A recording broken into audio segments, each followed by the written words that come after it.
চলুন শুনে আসি মুনাফেক সিদ্দিকী কি বলছে। অসংখ্য আপনারা ছিলেন, আমাদের সব প্রতিনিধিরা ছিল। আপনারা ছিলেন আমি ছিলাম না না না না, অসংখ্য মানে আপনারা যদি মিডিয়া যদি বলেন জনসমুদ্র, তাহলে আমাকে বলতে হবে কি জনপুকুর হয়েছে, ওটা জনপুকুর। দেখছেন না এতদিন যাচ্ছিল আইএসএফ এর যিনি এমএলএ, তিনি যাচ্ছিল এতদিন 21শে জুলাই, এতদিন উনি যাচ্ছিল মঞ্চে। আজকে দেখছেন না আইএসএফ এর যে প্রতিষ্ঠাতা তিনি ছুটছে, তার মানে কি বাজার খারাপ। কি গো, বাজার খারাপ বলে এখন আইএসএফ এর প্রতিষ্ঠাতাই ছুটছে, বুঝতে পারছেন না? ওদের আমি হারাম করে দেবো। বিজেপির বি টিম, বিজেপিকে সুবিধা করার জন্য ওরা উঠে পড়ে লেগেছে। বিজেপির পাটাকে শক্ত করতে হবে, এসব ধান্দা আমি বন্ধ করে দেব। দালাল সিদ্দিকী বলছে ঘুম হারাম করে দেবে। তো দালাল সিদ্দিকীকে বলি, ঘুম হারাম করার আগে আপনার নেতা নেত্রীর কাছে আপনি খোঁজ নেন। আপনার নেতা নেত্রীর রাতে ঘুম হয় না, ঘুমাতে ঘুমাতে আইএসএফ আইএসএফ আইএসএফ জব করে। কথাবার্তারা একটু সাবধানে বলবেন। ফুরফুরা একটা দালাল সিদ্দিকী আছে, যাকে আমরা চোর সিদ্দিকী বলেও চিনি, চটি সিদ্দিকী বলেও চিনি, মুনাফেক সিদ্দিকী বলেও চিনি। তো এই মুনাফেক সিদ্দিকী ওর মাথায় আর কাজ করছে না, কারণ চটি চেটে চেটে চেটে চেটে ওর মাথায় আর কাজ করছে না। ও শুধু যেদিকে যাচ্ছে সেই দিকে চটির গন্ধ পাচ্ছে। হ্যাঁ, বলছে ভাইজান শহীদ মিনারে নাকি জনপুকুর হয়েছে। তো ওই মুনাফেক সিদ্দিকীকে আমি বলতে চাই যে মুনাফেক সিদ্দিকী, তোমার যদি দম থাকে তাহলে তুমি একটা ভাইজানের মতন মিটিং করে জনসমাবেশ করে দেখাও। আর মুনাফেক সিদ্দিকী এই জন্যই বললাম, চোর সিদ্দিকী এই জন্যই বললাম, কারণ এই চোর সিদ্দিকী একসময় বলেছিল যে যারা টিএমসি করে, নবান্ন কোম্পানি সবাই আগা থেকে মাথা সবাই চোর। তো এখন এই মুনাফেক দালাল সিদ্দিকী এ এখন সেই দলে চলে গেছে। এখন সেই দলে গিয়ে উনি শুদ্ধ চোর হয়ে গেছে, চোর সিদ্দিকী হয়ে গেছে। তো এই ফুরফুরার চোর সিদ্দিকী থেকে সবাই সাবধানে থাকবেন। আর এ কটাক্ষ করছে যারা নাকি এখানে গেছে তারা সবাই কুকুর। এরা যদি কুকুর হয় তাহলে আপনি চটি চাটা কুকুর সিদ্দিকী। ভাইজানের মিটিংয়ে যারা গেছে তারা যদি কুকুর হয় তাহলে আপনি চটি চাটা কুকুর সিদ্দিকী, কারণ কুকুরেরই কাজ হচ্ছে চটি চাটা। হ্যাঁ, আর যোগ্যতা অর্জন করবেন আগে, ভাইরাল সবাই।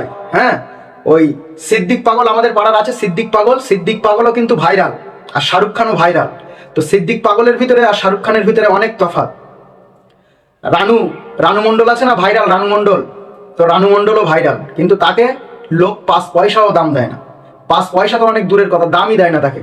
তো আপনাকেও কেউ দাম দেয় না, আপনি শুধু ভাইরাল। যদি আপনার ক্ষমতা থেকে থাকে, সৎ সাহস হয়ে থাকে, একটা ওই রকম মিটিং করে দেখান। আরে আপনি কোথা থেকে করবেন? আপনি যে দলে গিয়েছেন সেই দলের প্রেসিডেন্ট, যে চেয়ারপারসন, যে সে ভয় করে আমাদের ভাইজানকে। মমতা দিদি নিজে ভয় করে, আর আপনি কোথাকার কে? আপনি তো ওইসব ছোট মোস্তান, ওদের দলের কুচো কাঁচার নেতা। আপনি, আপনার মতন হাজার হাজার নেতা ওই দলে আছে।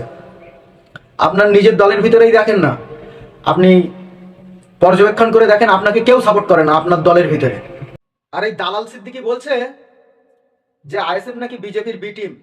তো দালাল সিদ্দিকীর মনে হয় শিক্ষার পানি পেটের ভিতরে নেই, আর চোখেও মনে হয় কাঠের চশমা পরে আছে, সেই জন্য কিছু দেখতে পায় না। তারপরেও দালাল সিদ্দিকী আমি অনেক ছোট, তারপরেও একটু শুনিয়ে দিই। কে বলেছিল বিজেপিকে ফ্রন্টে এনে লড়াই করব? কে বলেছিল? বিজেপির রেলমন্ত্রী কে ছিল? এই দলের প্রতীক চিহ্নটা ছিল না। এই দলের প্রতীক চিহ্ন কে দিয়েছিল জানেন? সেই সময়ের বিজেপির প্রধানমন্ত্রী দিয়েছিল, আরএসএস এর প্রধানমন্ত্রী দিয়েছিল এই দলের প্রতীক, ঘাসফুল চিহ্ন। এই দালাল সিদ্দিকী মনে হয় জানে না। আরএসএস ভালো বলে একটা ব্যাখ্যা দিয়েছিল, আমাদের সিএম বলেছিল যে আরএসএস ভালো, এর ব্যাখ্যাটা দিয়েছিল আমাদের সিএম। আর এখনো আমাদের ওয়াকফ সম্পত্তি এই আইনটা কেন্দ্র সরকার যখনই বিল পাস করেছে, তখন সেই বিলে সিগনেচার করে সেই বিল চালু করেছে পশ্চিম বাংলায় আমাদের সিএম। আর এই দালাল সিদ্দিকী সেই দলে গেছে বলে আইএসএফ কে বলছে বিজেপির বি টিম। দালাল সিদ্দিকী আগে একটু পড়াশোনা করুন, মূর্খর মতন কথা বলবেন না। হ্যাঁ, না হলে যে দামটা আপনার আগেও ছিল সেটা কিন্তু মানুষ আপনাকে দেবে না। দু একটা যারা আপনার ওই দলেরই আপনাকে সম্মান করতো, তারা আবার আপনাকে সম্মান করবে না। তো আমি বেশি কিছু বলবো না, কারণ বড় ভাই জানি যখন বলে যে নিজেদের ভিতরে, নিজের ভাইদের ভিতরে বড় ভাইজান কিছু বলতে চায় না। তাই এই দালাল সিদ্দিকীকে আমি আর বেশি কিছু বলতে চাইছি না। তো দালাল সিদ্দিকী, একটু ভালোভাবে আপনি লেখাপড়া করবেন, করে এসে বক্তব্য দেবেন না, এই নাবালকের মতন বক্তব্য দেবেন না।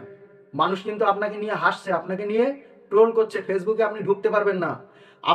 আপনি যদি লজ্জার ঘাটের কোনোদিন পানি খেয়ে থাকেন, আপনার ভিতরে যদি বিন্দু পরিমাণ, জাররা পরিমাণ যদি লজ্জা থেকে থাকে, তাহলে এই কথাগুলো আপনি কখনোই বলতেন না।